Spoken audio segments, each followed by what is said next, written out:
rostos alvares, expressões animalescas surgiam de quando em quando, agravando-me o assombro. A paisagem, quando não totalmente escura, parecia banhada de luz alvacenta, como que amortalhada em neblina espessa que os raios do sol aquecessem de muito longe. E a estranha viagem prosseguia. Com que fim? Quem o poderia dizer? Apenas sabia que fugia sempre. O medo me impelia de roldão. Onde o lar, a esposa, os filhos? Perdera toda a noção de rumo. O receio do ignoto e o pavor da treva absorviam-me todas as faculdades de raciocínio, logo que me desprendera dos últimos laços físicos em pleno sepulcro. Tá bom.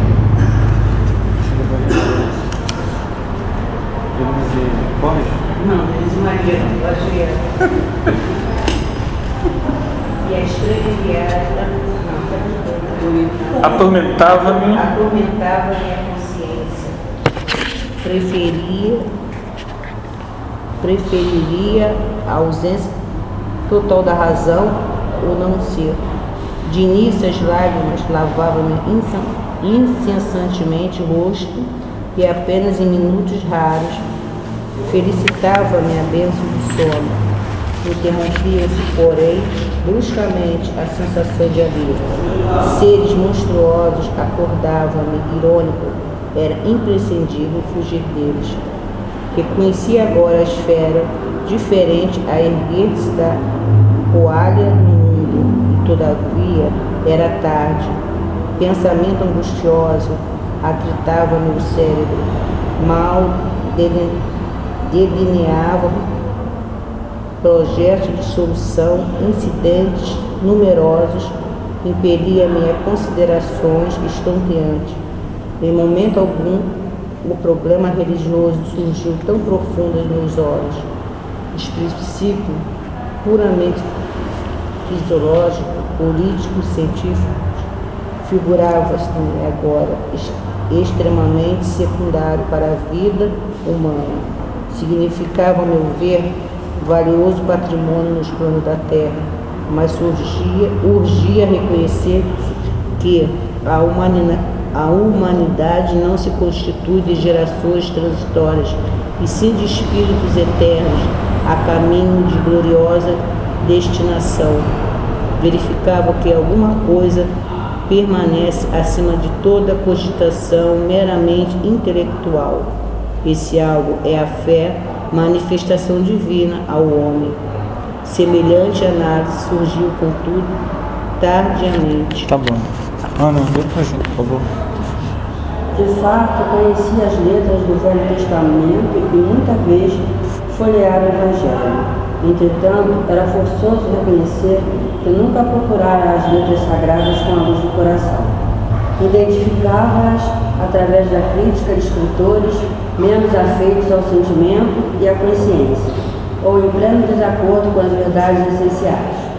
Noutras ocasiões, interpretava-as como um sacerdócio organizado, sem sair jamais dos círculos de contradições onde estacionara voluntariamente. Em verdade, não foi um criminoso no meu próprio conceito. A filosofia do imediatismo, porém, absolveu.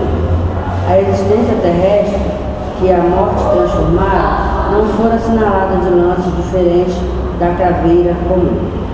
Filho de pais talvez excessivamente generosos, conquistara meus títulos universitários sem maior sacrifício, compartilhar os vícios da mocidade do meu tempo, organizar o lar, conseguir a filhos, perseguir as situações estáveis que garantissem a tranquilidade econômica do meu grupo familiar.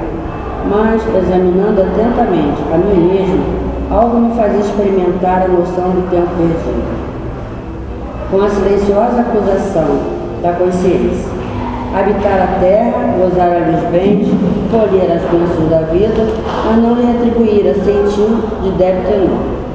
Tivera paz, cuja generosidade e sacrifício por mim nunca avaliei, esposa e filhos que prendera ferozmente nas teias rijas do egoísmo destruidor. Possuir um lar que fechei a todos os que palmilhavam o deserto da angústia. Deliciara-me com os júbilos da família. esquecido de estender essa bênção divina à imensa família humana, surdo a comezinhos deveres da fraternidade. Tá bom. Como é que você nome mesmo? Rosângela, lê pra gente, por favor. Enfim, como a cruz desculpa, não suportava agora o clima das realidades eternas. Não desenvolvera os germes de Deus que a vida carenial. Sufocaram criminosamente o desejo contínuo de estar bem. Não arriscar a obras para a vida humana. Era justo, pois, que aí despertasse a maneira de alejar, que, restituído ao infinito da eternidade, não pudesse acompanhar senão compulsoriamente a carreira incessante das águas, ou como mendigo infeliz que, exausto em pleno deserto, perambula à mercê de impetuosos tufões. Ó amigos da terra, quantos de vós podereis evitar o caminho da amargura, como o preparo dos campos interiores do coração? Acendei vossas luzes antes de atravessar a grande sombra. Buscai a verdade, antes que a verdade nos surpreenda. Suai agora para nos chorar de Jesus. Bom, então começamos o nosso lar nas zonas inferiores e o nosso personagem, André Luiz, conta as suas dificuldades no plano inferior. Alguém não leu esse livro?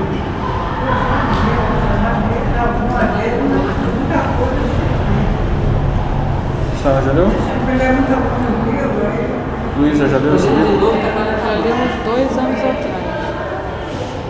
Denise Borges já leu? Rosângela? Ana? Denise Malheires? Então, vocês não são exatamente iniciantes. Vocês já têm uma noção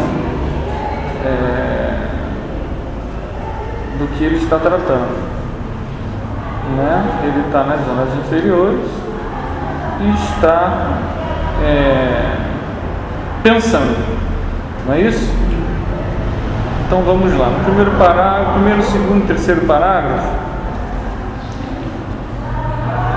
Primeiro parágrafo ele fala pra gente o quê? Perdeu a noção de tempo.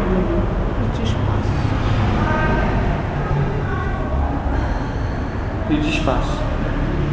Não é isso? O que é isso? O que é perder a noção de tempo e de espaço? Ele não tinha noção de espaço. Exatamente.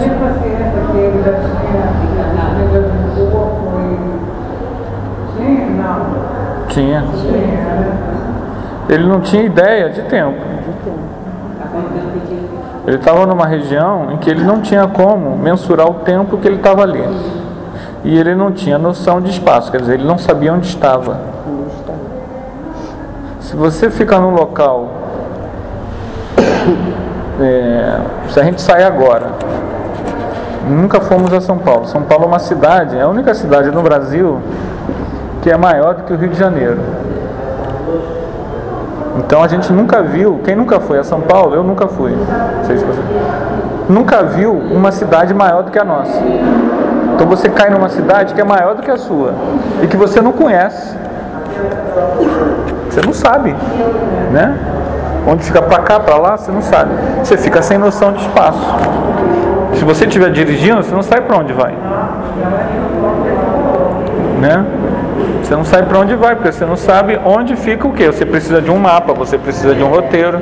Se você não tem nada disso, você fica perdido. Anos atrás, num jogo aí de futebol, uns meninos vieram aqui assistir o jogo no Rio. E no final, eles estavam voltando de carro, entraram numa rua errada e foram parar lá dentro da maré. Os caras olharam para ele e mandaram bala. Teve gente que morreu nessa brincadeira.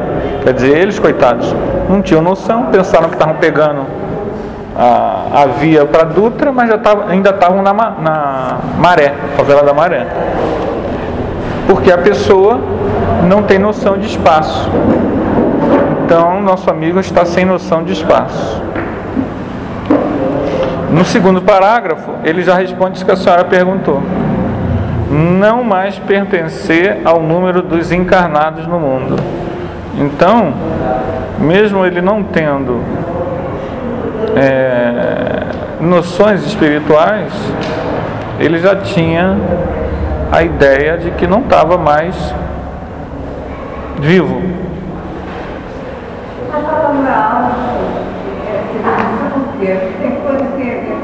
Tem palavras aí, eu até vi uma aqui que eu não sei o que significa. Eu falei, realmente eu tinha que ter visto antes, ou trazido o dicionário. Você vê ali pra gente? Tem, tinha, não sei se ainda tem. Um bem velhinho ali. Tem, na sexta-feira tem. Austus não é cansado? Austus é respiração. Ofegante, é. É cansado, já desmontou. Cansado, ofegante.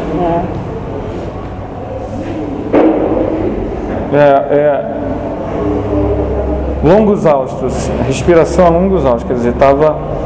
Mas aí o dicionário vai nos dar, a gente tem ideia, né? Mas com o dicionário a gente vai ter a noção precisa, que a gente não usa essa. Mas eu acho que são grandes respirações.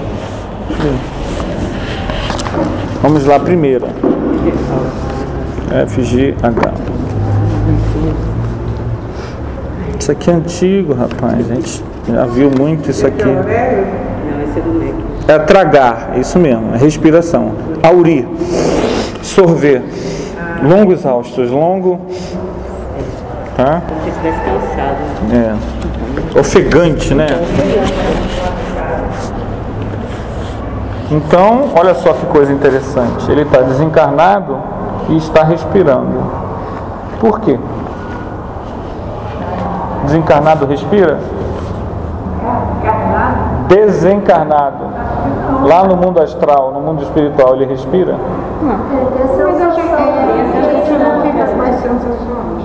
Ele tem as sensações, né? E por que ele tem as sensações?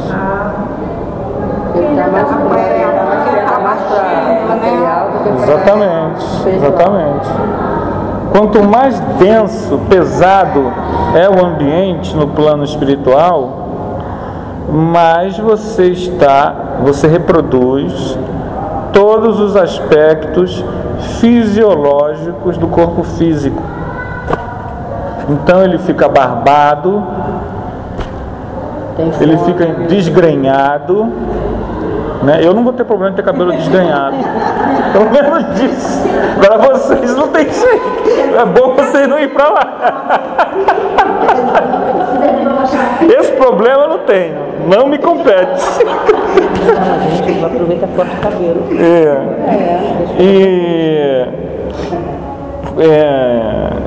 Então ele respira porque ele está nas zonas inferiores. E você, quando está nas zonas inferiores, como um habitante, não como um instrutor, mas como um conviva,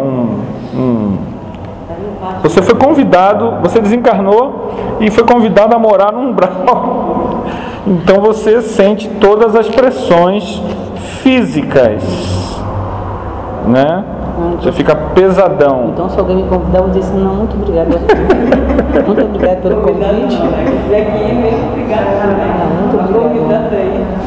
Terceiro parágrafo é uma interrogação. Ele realmente não tinha noção de tempo. Terceiro parágrafo, ele deixa bem claro, né?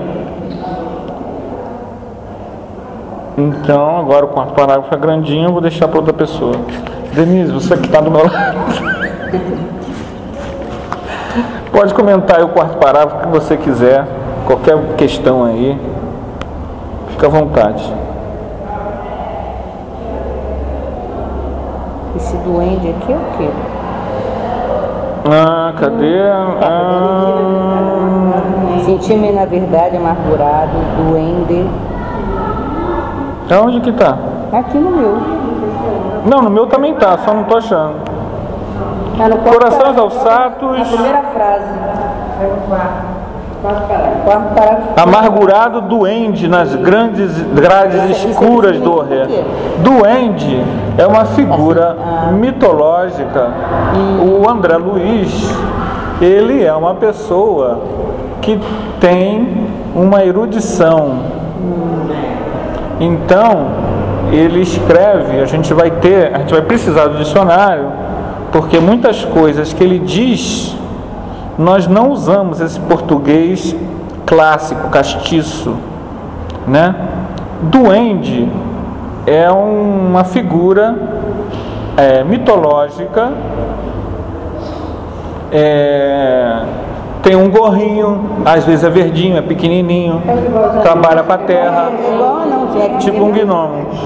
Só que no sentido que ele está dando aqui, é de agrura, de se sentir oprimido, de se sentir sufocado, não é isso? Ele não está falando dos serezinhos que vivem no reino da natureza, chamados de alimentares. Ele está falando de se sentir um pequeno, incapaz. É nesse sentido. Coração aos saltos aí, mais um sintoma físico. Medo terrível. Gritei como louco. Implorei. Ou seja, implorar só não adianta. Um desânimo terrível tomava o espírito dele.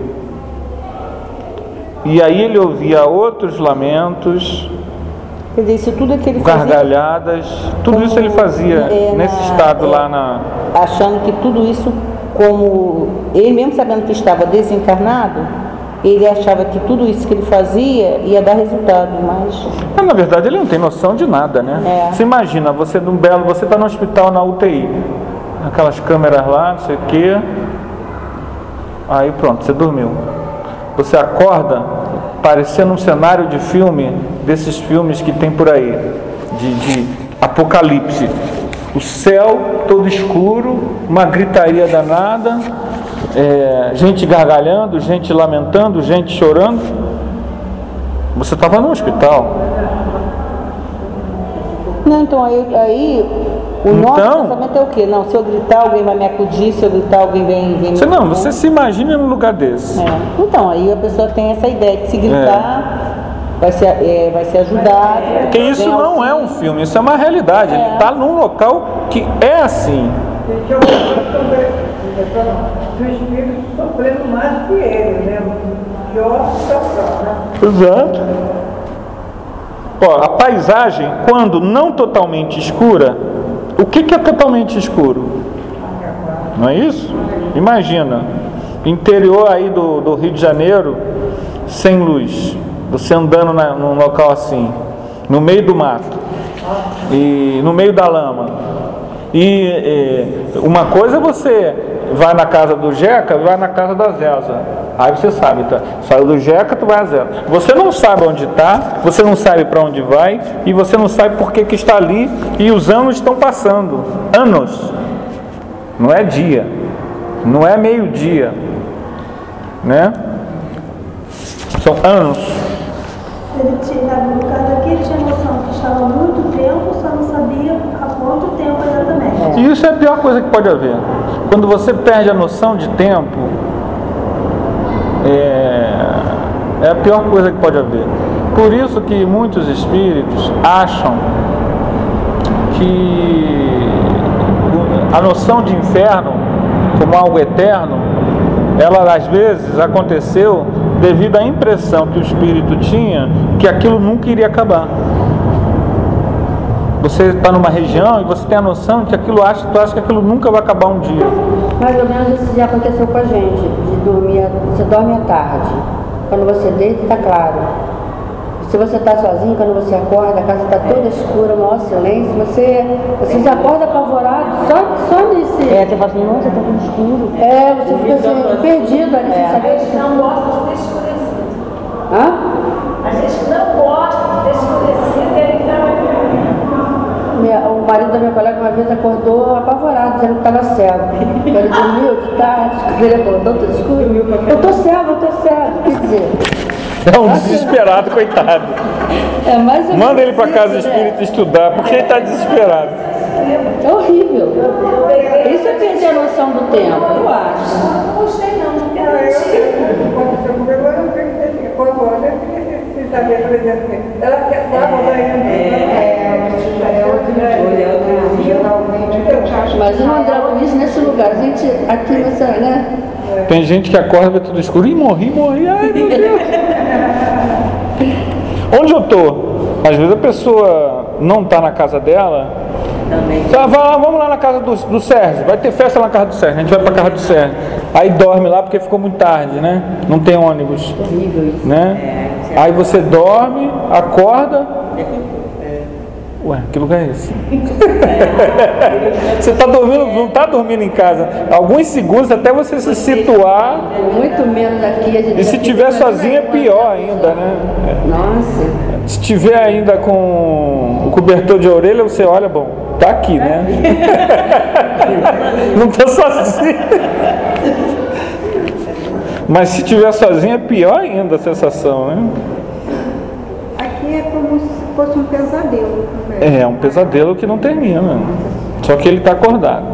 Então, figuras diabólicas, rostos embranquecidos, alvares embranquiçado, expressões animalescas, porque as pessoas estão deformadas.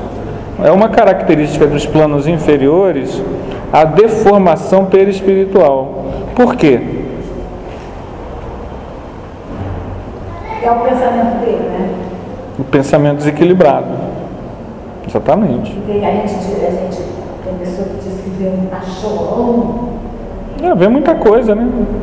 Que a gente imaginar qualquer forma. Até formas que a gente acha que, como ele diz aqui, formas diabólicas, né? Ah, mas o Anderson falou que isso não existe. Como é que tem? Agora eu estou aqui morto. Onde que está o Anderson falando? Ele mentiu para mim. Não. Aquilo são seres humanos, só que eles estão com a forma distorcida, né? Às vezes sofreram hipnose. Não, às vezes ele é hipnotizado. Ele é hipnotizado por espíritos perversos que fazem ele ficar com aquela forma. Ou isso aí que a senhora falou, também cabe também. Ambiente escuro, a viagem prosseguia. Ele vivia andando, não sabia onde estavam os seus entes queridos, não é isso? Não sabia para onde ir, medo terrível.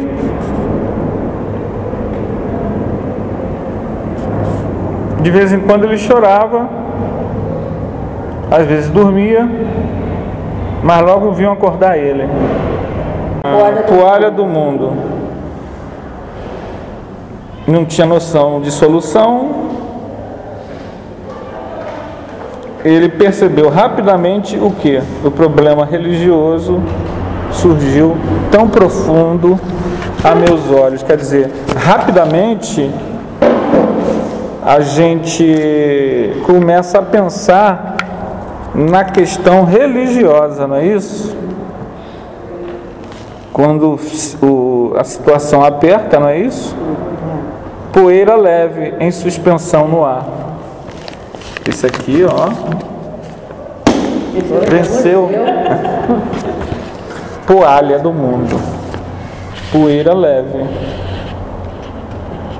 Certa resposta, Luísa.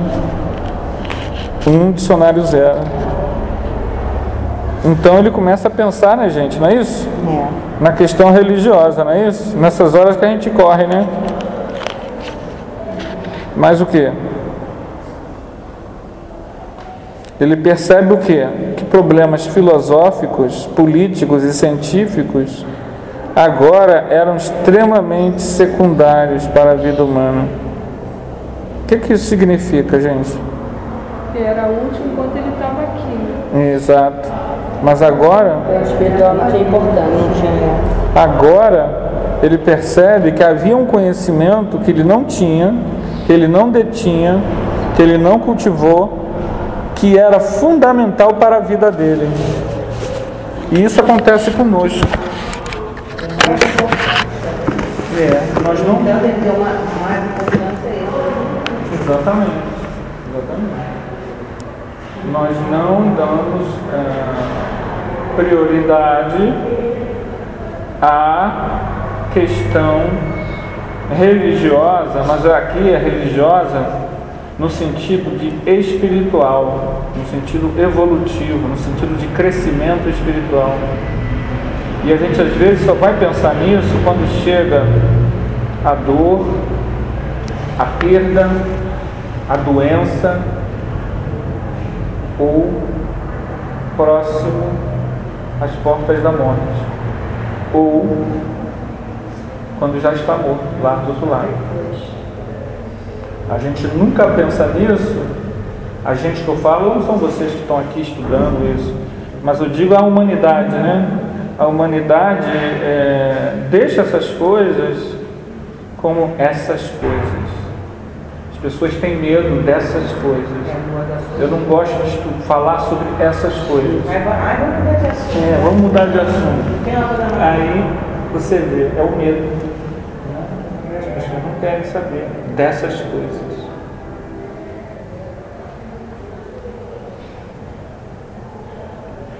Aí ele começa a falar que a humanidade não se constitui de gerações transitórias e sim de espíritos eternos. Aqui ele já tem uma reflexão do nossa destinação, não é isso? Alguma coisa permanece. Esse algo é a fé. Essa análise surgia muito tarde. Nunca procurar as letras sagradas com a luz do coração. A gente precisa muitas vezes entender que esse conhecimento do Evangelho, ele tem uma função útil. E essa função útil é nos aproximar de Deus. E essa aproximação para Deus é uma aproximação para o melhor do nosso coração. Já que nós temos uma essência divina, um eu divino, nós somos herdeiros de Deus, somos filhos de Deus, nós precisamos assenhorar, tomar conta, possuir essa herança divina. E sempre que a gente ignora essas coisas, a gente acaba sofrendo. Podem continuar falando. Eu vou só seguir aqui. De fato, ele só conhecia as letras, né? Ele só conhecia, assim, a letra. Não, ele conhecia, mas ele nunca se tinha assim. Mas é quem fala, folhear, quer dizer, descia mais o nada estava conhecimento. Somente conhecimento. Isso aí. Mas não havia sentimento nenhum. E nem ele procurava colocar em prática aquilo que ele estava. Talvez também nem refletir sobre o que Nem queria. Ele só lia folhear. Ali já diz, né? Ali já diz que ele, quer dizer, era mais para conhecimento. E a reflexão sobre o que lê, ela, no caso do conhecimento espiritual, precisa mexer com a gente, né? Precisa ser... Não dá pra gente simplesmente... Isso acontece com muita gente que chega na doutrina espírita, se deslumbra pelo conhecimento, mas não muda o seu temperamento. Aliás, todos nós somos assim, uns mais, outros menos, mas é uma reflexão de todo dia esse nosso desafio para a mudança. Quem vem estudando comigo há algum tempo sabe que eu até insisto muito nisso, né? Nessa coisa de que na doutrina espírita, e eu repito muito isso, até brinco às vezes, né? não há um Papa. O fato de uma pessoa estar dando estudo não diz que ele é mais evoluído do que ninguém, muito pelo contrário. Muito pelo contrário. Pode ser que ele esteja devendo a todo mundo, que ele esteja encalacrado com todo mundo, e por isso que ele precisa estar dando estudo para todo mundo, porque ele desviou no passado. Isso é muito comum. E não dá para a gente mensurar a evolução pelo que a pessoa fala, porque a pessoa é orador, porque leu livro, porque tem doutorado, porque é um sacerdote, é um pastor. Nada disso dá para a gente saber a evolução da pessoa. E isso é interessante porque a gente começa a tirar essa noção de que alguém é melhor do que alguém. Você precisa entender que na hora da morte você vai estar sozinho, você não vai poder ir a fulano, ao Sérgio, a Mônica, ao Altivo, para cuidar de você no plano espiritual. É você com a sua consciência.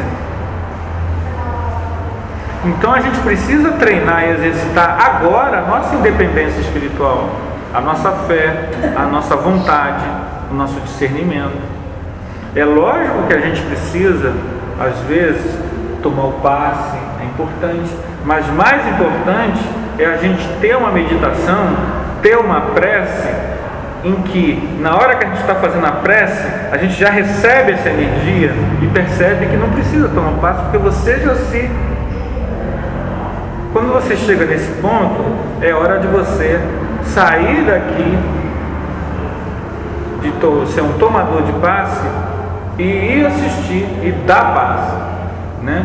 Mas sempre mostrando às pessoas que elas não criam um vínculo de dependência com isso. O passe é bom, mas melhor ainda é ela ser uma pessoa que ela consiga ter harmonia, equilíbrio, que ela se sinta capacitada de não precisar tomar passe. Ela pode até tomar, às vezes, se você vai numa casa espírita, não tem jeito. Do jeito que é organizado, você dá um passe, não tem problema. Não é disso que eu estou falando. Agora, a pessoa necessitar toda semana, ela sentir necessidade toda semana. Ela vem porque ela necessita, ela não quer saber de estudo, de palestra, ela sente necessidade toda semana. Isso, se a gente não chegar e dizer, olha, isso não é importante. Tomar 1 milhão de passes não te livra do umbral. Pode se tornar um vício também. É um vício. E uma dependência. Às vezes a pessoa, por exemplo, você imagina o que era tomar passe com o Chico Xavier. Então, no centro do Chico, às vezes você tinha 100 pessoas que só queriam tomar o passe com o Chico Xavier. Os outros médios passistas ficavam lá esperando, não era um problema. Aí o que a espiritualidade uma vez fez? Ela chamou um espírito, agora eu não me lembro o nome, e ele começou a dar passe pelo o Chico incorporado. E ele era um espírito.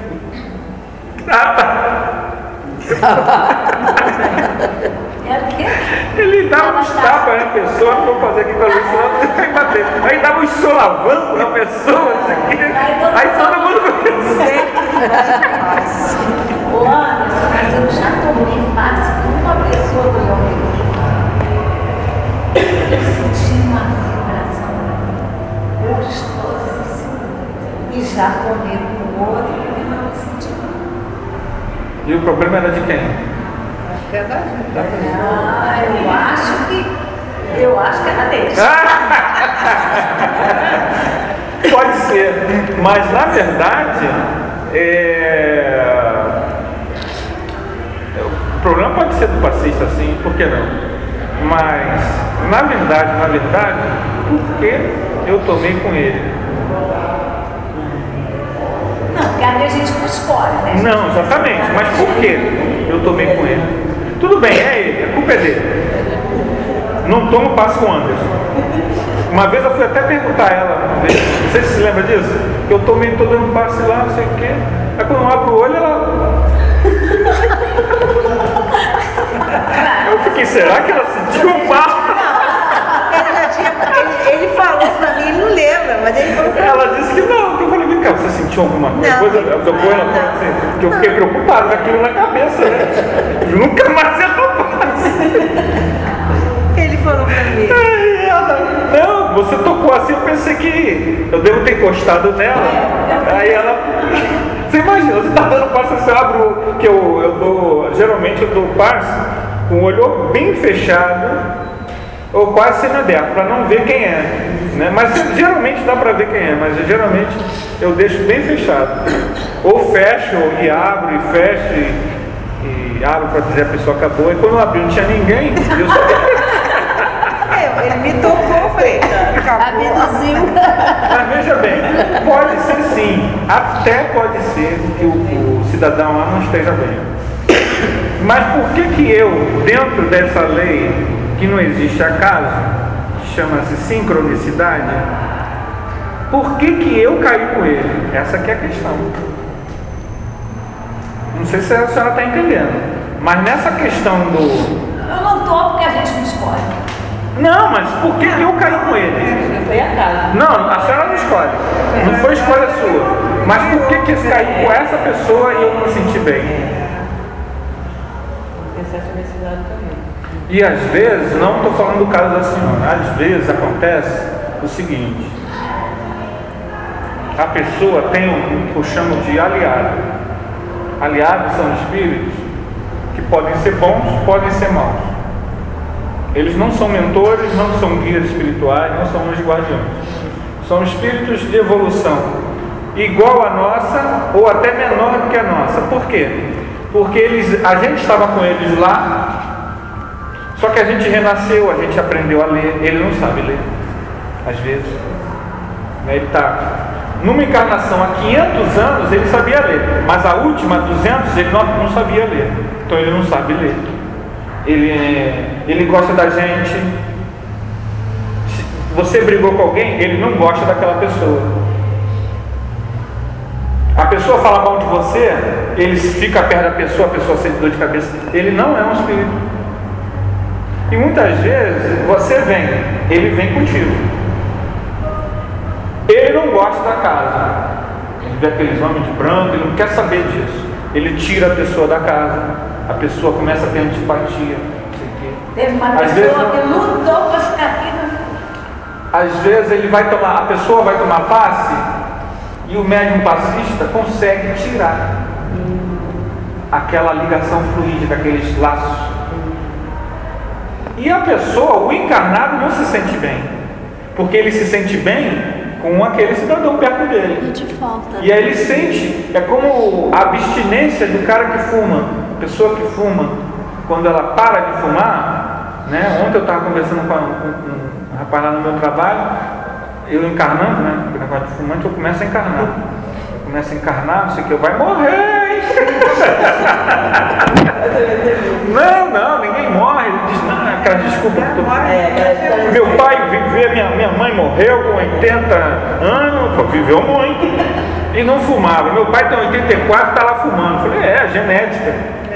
Aí conversa vai, conversa vem, a pessoa não quer se livrar daquilo. Não, eu até quero. Eu falei, você não quer? Não, eu até quero, eu quero. Não, você não quer? Não, eu até quero. Mas eu não quero me sentir mal. Mas eu falei com ele, mas se você... Eu não. Nunca. Eu já fumei. Mas pego no pé da minha mãe que fuma muito. Também já fumei. Deixou de fumar há 2 anos. Minha mãe quando eu começo, eu tinha muita depressão. Ela já dá um chega pra lá e fuma. E o cigarro parece que me aliviava, entendeu? Aí depois que a minha filha, antes da minha filha falecer, assim eu falava, mãe, para de fumar, mas que cheiro chato, que cheiro ruim é esse? Mas mas eu vivia sozinha, numa casa enorme. Os gatos e os cachorros. Então eu fiquei com depressão quando me aposentei. Eu fumava. Aí depois, realmente, aí comecei a dizer, eu vou parar de fumar, mas é difícil. Eu precisei de Aí ajuda comecei a também. não levar cigarro pra rua. Aí sabe o que eu fazia? Aposentada, eu morava no Campo Grande, eu andava o dia inteiro, ia na shopping, ia no cabeleireiro, ia não sei aonde. Aí eu chegava em casa cansado, tomava um banho, aí tomava um café, aí fumava logo 2 cigarros, deu um saco de cadeira. Eu comprava um pacote de cigarros, tinha isqueiro, até de estrangeiro, que o pessoal trazia para mim. Um dia, eu não sei porquê, não, computador eu não fumo. Peguei meu cigarro, dei todinho feliz, coitado. Ele dizia, ele viu eu comprar cigarro, ele me pedia, eu comprava sempre um cigarro para ele. Dei meu cigarro, eu cheiro para ele. Nunca mais, não tive vontade. Você não botou de casa mais? E hoje, quando eu sinto o cheiro do cigarro, eu moro de frente para a rua, ponto do ônibus. Eu estou dentro do meu quarto, a janela está aberta. Se tiver alguém fumando, já me incomoda aquele cheiro. Eu não senti isso que as pessoas sentem, que eles sabem. Isso é de pessoa para pessoa. E às vezes também, como é que a gente fala isso? Às vezes, os cidadãos são retirados da gente. Eles vão embora. Pode ser o caso dela, né? E aí, sem a presença deles fazendo aquela pressão, a área fica limpa. Às vezes você começa a ter uma literatura, você começa a...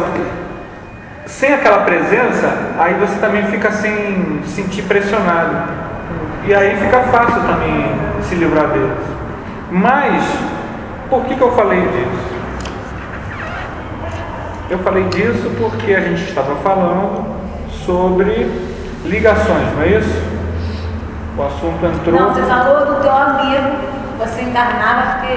Isso, Mas antes disso eu falei dos aliados, das ligações que a gente tem, que não são muito boas.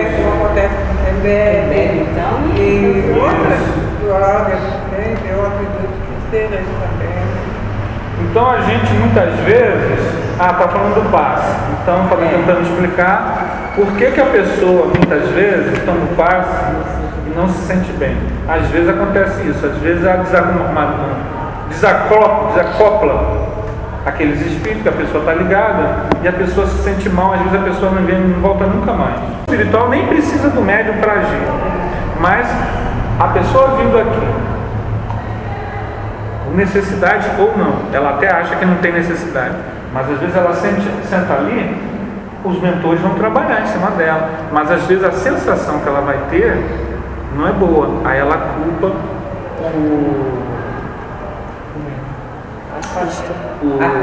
o passista. Mas por que aquela pessoa, digamos que o passista não seja bom, que não esteja bem, por que aquela pessoa sentou com aquela pessoa? Então a gente começa a refletir no dia a dia das circunstâncias, e não só nisso, mas em tudo a gente tem que fazer esse ato de reflexão, refletir.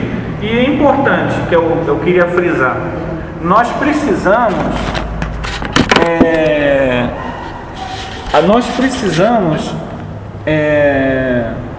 entender que nós precisamos da meditação, da prece e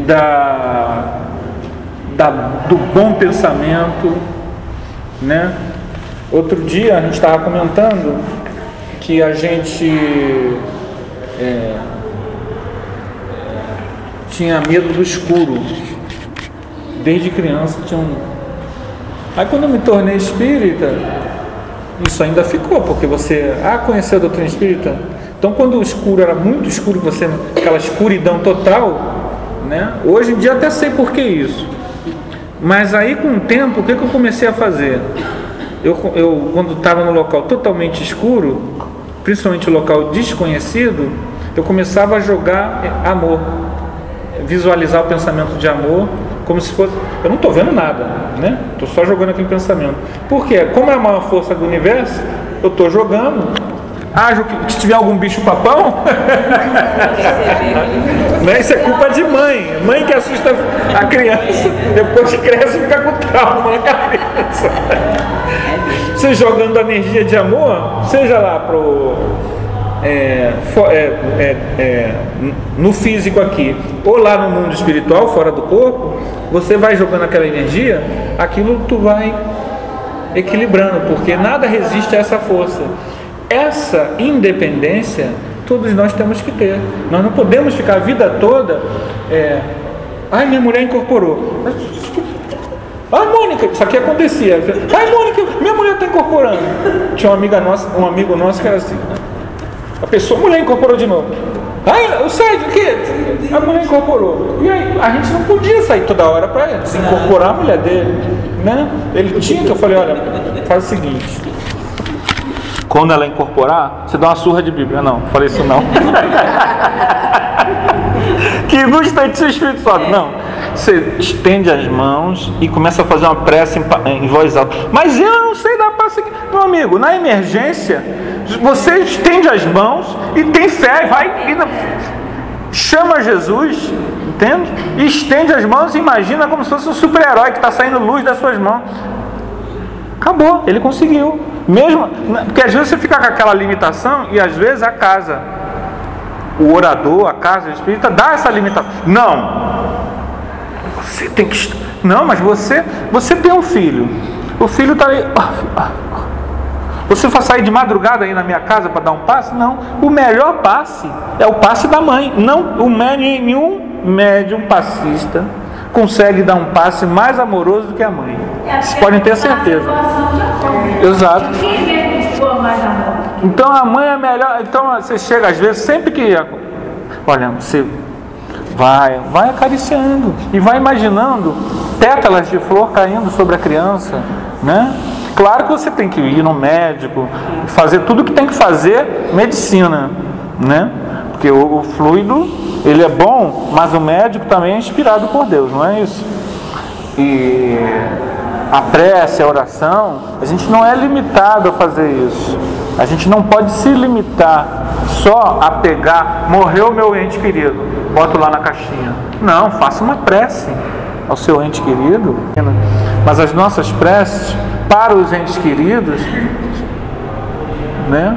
A gente que conhece a pessoa, que pode mentalizar, não deve ter medo de fazer uma prece, uma oração, mas não só botar na caixinha, faz a prece. Às vezes você é o único espírita do enterro, você está no enterro, né? Ninguém faz uma prece, faz lá uma prece. Não vai salvar ninguém, mas você faz a prece, dá o seu testemunho da sua... Não, eu sou tímido, né? Faz um Pai Nosso. Pai Nosso é bom que você faz em voz alta, todo mundo acompanha. Geralmente assim, você reza o Pai Nosso, todo mundo acompanha também. Vamos lá. A filosofia do imediatismo absorvera-me a existência terrestre. Em verdade, o parágrafo começa com em verdade, não foram criminosos. Isso que é interessante, né? Ele não foi um criminoso, ele foi um médico, né? Mas foi para um umbral. Foi considerado um suicida, né? Isso. Eu devo ir para um umbral. Não, vocês não vão para um umbral, não. Aqui, ó, já vou falando logo, aqui ninguém vai para um umbral. Só o Anderson. Mas a gente não vai, vocês não vão para um umbral, não, a gente está estudando. Não, tem pouco tempo. Se tu for na frente, vai logo reconhecer a gente. Não, você...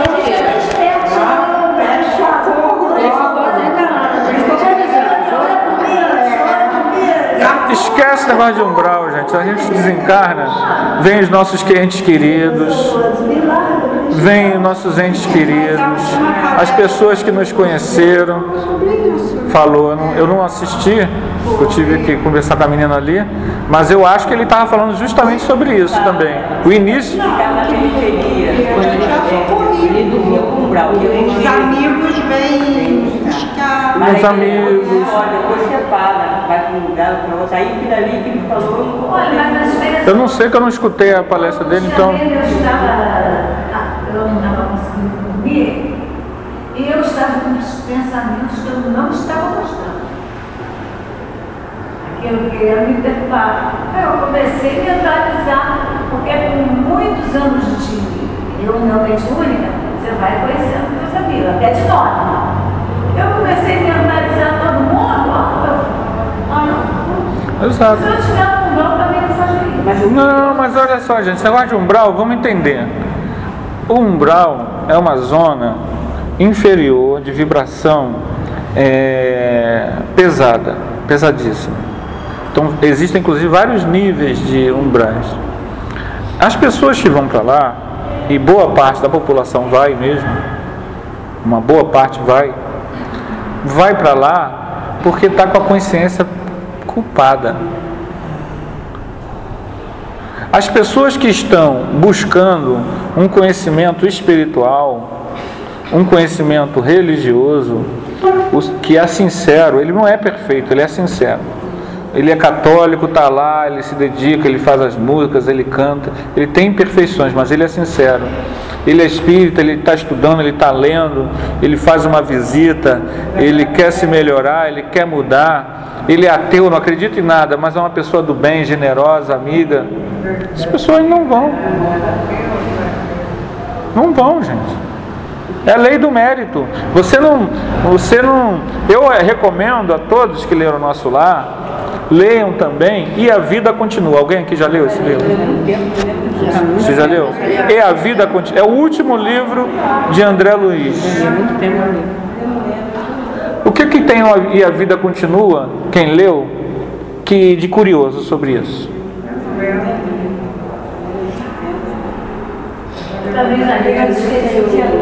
Tem um detalhe sobre essa questão que a gente está falando aqui, que é muito interessante no E a Vida Continua. Qual é?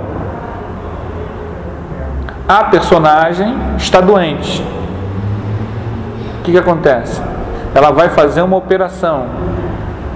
Ela está internada. Ela é uma dona de casa, uma pessoa que não é muito feliz no casamento, tem problemas, não sei o que. Ela conhece um senhor que também vai fazer a mesma operação que ela, né? Acho que tem a ver com angina, alguma coisa assim. E os dois vão fazer a operação. Ela vai para a mesa de operação e depois ela acorda. Quando ela acorda, ela está num hospital diferente e vê aquele senhor também que ia fazer a operação. E os dois começam a conversar. E como eles não estão recebendo visita, eles disseram que eles por enquanto não iam receber visita. Então eles estão sem receber visita. E aí eles ficaram no tratamento. E o hospital era muito bonito. Tinha umas piscinas que todo mundo ia para a piscina. Então aquele monte de pessoas na piscina, tomando banho, a água era diferente. Aí, num belo dia, ela foi estranhando porque não tinha visto o marido. Aí o senhor falou que ele estava com uma desconfiança, mas ela ia achar que ele estava meio... Ela, qual é a sua desconfiança? Eu acho que a gente morreu. Acho que eles não dizem pra gente, mas eu acho que... Porque veja bem, olha essa água. Que água? Essa água é diferente. Você não está vendo? Ela, não, você está. Eles já tinham desencarnado, só que estavam num tipo de spa espiritual belíssimo, entende? E ela tinha sido apenas uma dona de casa honesta, cumpridora. Mas é o que eu estou dizendo. É o que eu estou dizendo. Essa coisa de, eu vou para um umbral. Eu vou para um umbral. É uma coisa que a gente às vezes fica esquecendo, que a pessoa que vai para uma zona dessa, ela vai porque ela matou alguém, porque ela teve casos com mulheres e não cuidou, não quis registrar filho, porque o André Luiz tem uma coisa assim, né? Aqui, né? Ele mostra isso, né? Tem consciência culpada, ele fez, aprontou, e às vezes a pessoa não vai para um umbral, às vezes a pessoa fica perto dos entes queridos, perdido. Antes, lá em casa, às vezes meus filhos ficam me estressando, eu esqueço de tomar remédio. Olha, só está pensando? Vai morrer com suicídio direto? Não sei. Aí ela fala assim, eu nunca matei ninguém, tirei vocês 6 do umbral. Então, eu digo assim, posso não ir para o céu, mas Não, e eu digo para vocês. Remédio da pressão? Olha, isso é suicídio, hein? Você vai comprar, né? Eu digo para vocês, não vão. A não ser que vocês vão chegar e matem o marido de vocês e joguem. Faça alguma coisa assim, taca a panela, né, no marido. Mate a panelada. Vai. Mais ou menos. Mais ou menos. Mais ou menos. O suicida... A gente não pode dizer... Eu sou contrário a essas definições assim fechadas. Suicida... porque cada caso é um caso. Às vezes a pessoa é suicida, mas é uma pessoa que é voluntário no orfanato, que trabalhou a vida toda, que não pensou nele, mas ele entrou em depressão. Essa pessoa é um caso. O outro caso é um adolescente de 14 anos. Ela tinha 14 anos, se apaixonou, perdeu a virgindade e o cara largou. E ela se mata. Isso é um outro caso. E outra caso é uma pessoa com 30 anos que não faz nada para ninguém, que é nervosa, que dizendo que não sei o que, e se mata. É outra situação. Cada situação, entende? Cada caso é um caso. A gente não pode generalizar. Às vezes a pessoa fica presa ao corpo, né? Às vezes a pessoa fica presa ao corpo, mas numa colônia. Ela está presa ao corpo, porque o suicida fica com dificuldade de sair de perto do corpo, porque o corpo físico morre, mas o laço fluídico que o prendia ao corpo físico não morre. Então, mas ele pode estar assim, numa zona inferior, numa colônia espiritual, protegido por uma redoma. Às vezes eu já vi casos assim, que a pessoa, já li casos, que a pessoa não está no local, mas está protegido por uma redoma. Então está protegido. Então cada caso é um caso. Em todos os casos de suicídio ele sofre muito, mas se ele vai acordar no Vale dos Suicidas, se ele é adulto, teve condições de se livrar disso, aí geralmente vai para o Vale dos Suicidas, para um dos milhares de vales de suicidas que tem por aí. Mas se é adolescente, às vezes não. Às vezes a pessoa está obsediada, totalmente obsediada. Ela fez aquilo e nem sabia direito o que estava fazendo, né? É outra situação. Às vezes a pessoa está drogada, é outra situação, né? Em todos os casos a melhor solução é a prece para quem fica. Então ele era um filhinho de papai, né? Mas não retribuiu nada. Era egoísta com a família. E agora não suportava a situação no mundo espiritual. Tem uma coisa que acontece com André Luiz que não é para assustar ninguém de forma alguma. Quando a gente vai para uma cidade espiritual, cidade Nova Esperança, você vai para aquela cidade Nova Esperança porque você saiu de Nova Esperança antes de nascer. Então você é um habitante de Nova Esperança. Então você veio de Nova Esperança, você estava desencarnado, nasceu em Nova Esperança, nasceu na Terra, desencarnou, volta para Nova Esperança. Isso numa hipótese boa. Agora, existem casos, nuances, em que o cidadão era de Nova Esperança, uma cidade espiritual, ou Nosso Lar, ou Ascensão, ou Vera Cruz, são nomes de cidades espirituais que tem por aí. Alvorada Nova, que é mais evoluída.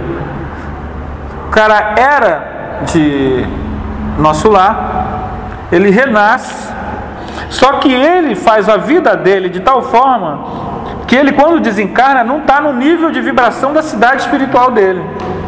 Então ele vai para a zona inferior e sofre. Por que ele sofre? Porque ele está com uma carga densa que ele não precisa, ele já tem evolução para não ter mais aquilo. Então ele sofre para poder aquilo ele ter conscientização da situação dele, porque ele já tem maturidade para não estar mais ali. Então é um sofrimento regenerador para que a pessoa tome tenência. É o que acontece com o nosso amigo aqui. Agora, existe gente que sai das zonas inferiores do umbral, é recolhido numa casa de socorro que fica bem no umbral mesmo e renasce. E quando volta, ele volta para onde ele veio. Então às vezes, esse vai para não sei aonde. Cara, ele já veio de lá. Vocês acham que ele veio de onde? O cara que faz isso, aquilo, aquilo outro, vocês acham que ele veio de onde? Ele veio de nosso lar? Ele nunca... Gente, tem gente que nunca viu uma cidade espiritual. Mas não é por punição, não. É porque ele nunca quis crescer. Então, muita gente, ele já é umbralino de nascença. Estão entendendo? Aí tem outros casos. Tem o caso que a pessoa extrapola. Ela é de nosso lar, ela renasce, e ela faz o processo tão bem que quando desencarna, ela ultrapassa nosso lar e vai para uma cidade espiritual superior a nosso lar. No caso aqui, no próprio nosso lar, vai falar de Alvorada Nova. Não sei se é no livro Nosso Lar, acho que é. Uma cidade superior, mais evoluída. Ele extrapolou a origem dele. Isso é um vitorioso. Entende? Então tudo isso existe. Tudo isso é possível. Tá? E no finalzinho lá, nosso amigo diz assim: acendei vossas luzes antes de atravessar a grande sombra. Vou apagar ali, vou fechar. Lê pra gente, Denise, por favor.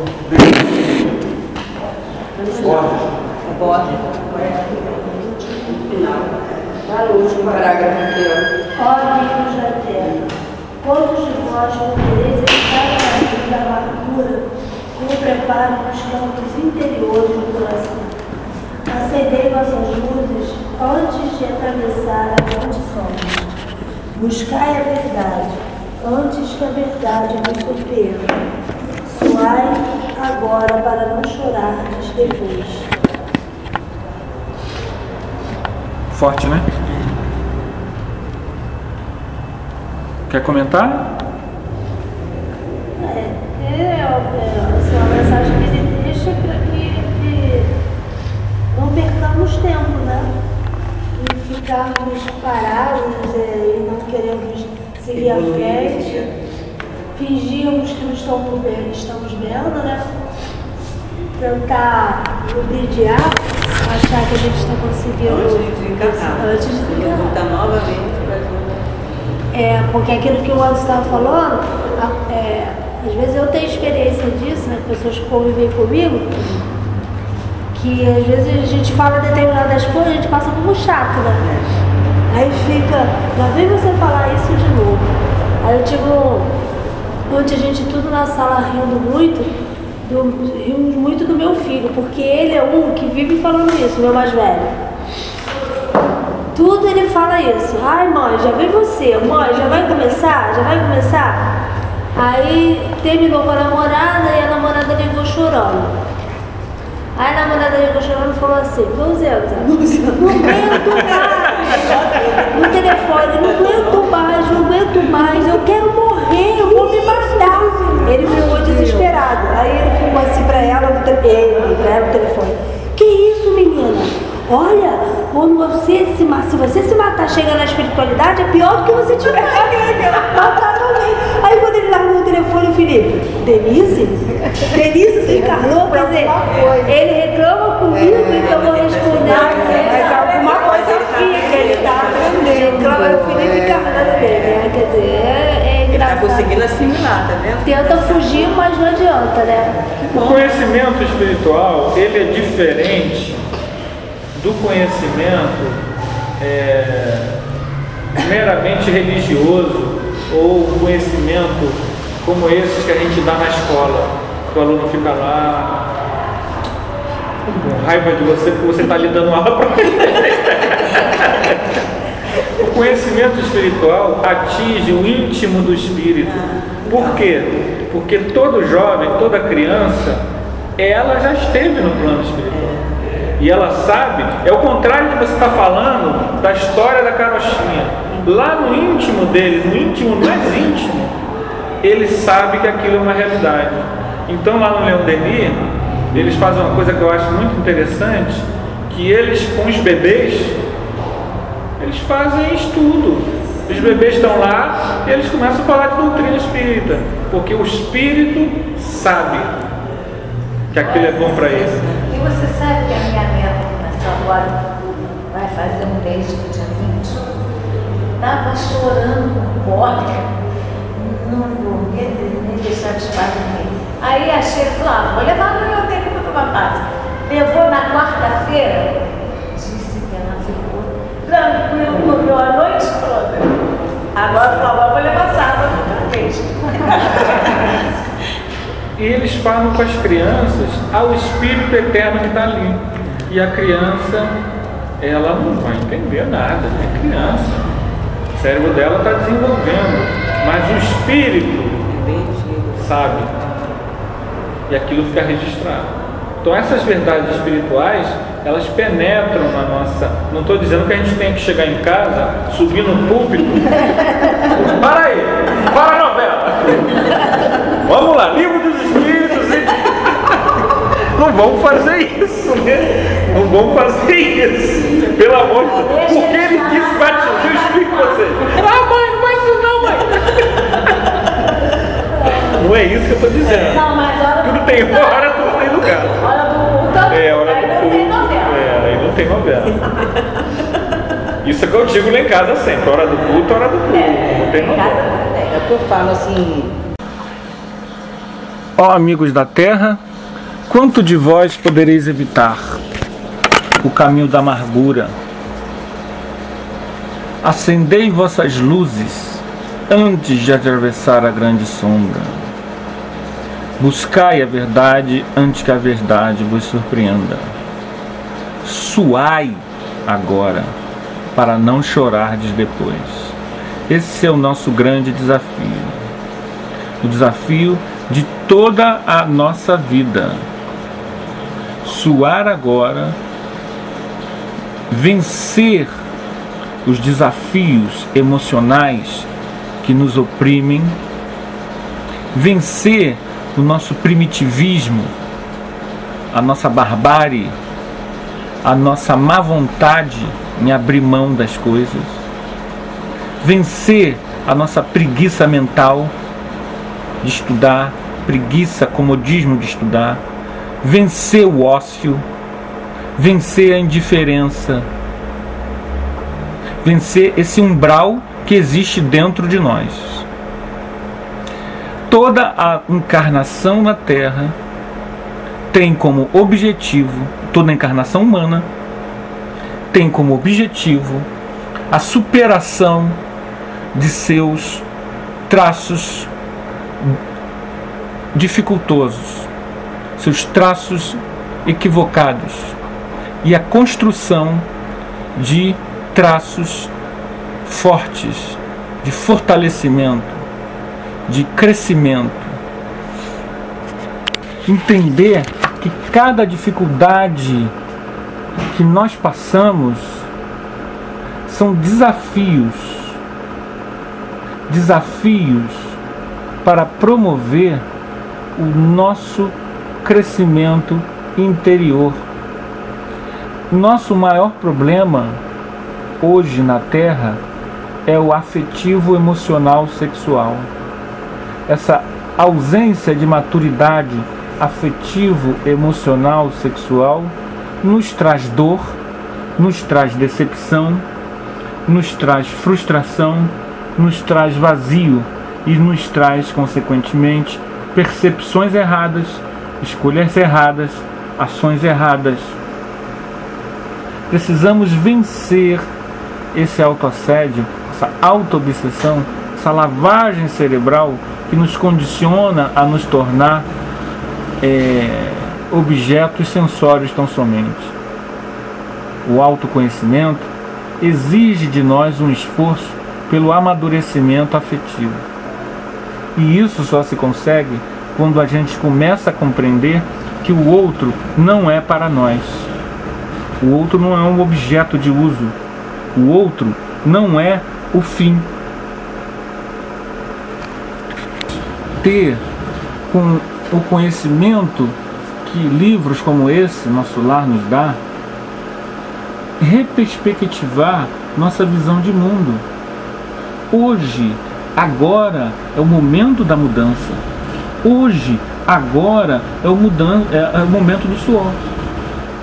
Nosso Lar foi trazido ao mundo como uma pérola divina. Precisamos entender, agora que iniciamos esse estudo dessa obra, quão importante é uma reflexão profunda sobre a nossa vida, sobre o nosso destino, sobre os nossos objetivos. Precisamos lançar mão de um objetivo hipotético e encaminhar em direção a ele. Esse objetivo hipotético é uma hipótese de objetivo que a gente forja, deve ser forjada a partir dos valores que o conhecimento espírita nos dá. Somos espíritos imortais. Não morreremos nunca. Renascemos para crescer. Renascemos para expandir os nossos sentimentos mais nobres. Renascemos para ser um ser humano legal, afável, gente boa.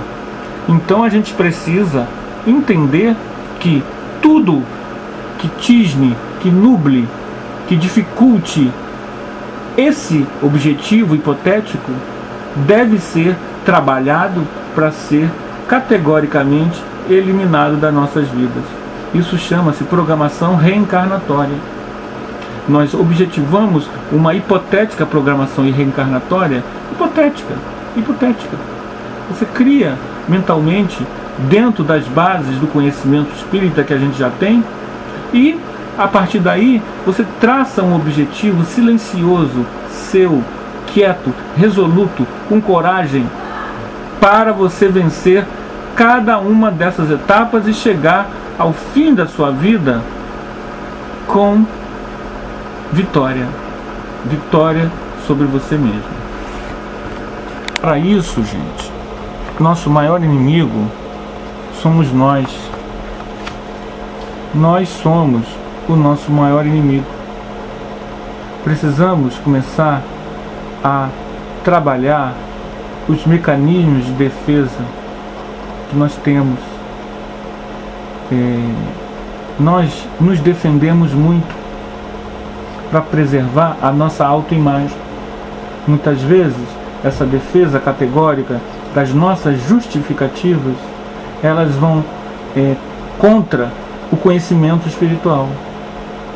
Então esse trabalho lento, gradativo, precisa ser trabalhado para que nós possamos quebrar essas defesas inconscientes que justificam nossas ações erradas, nossas permanências em crenças ultrapassadas, nossa visão de mundo jurássica, barbárie, cheia de barbárie.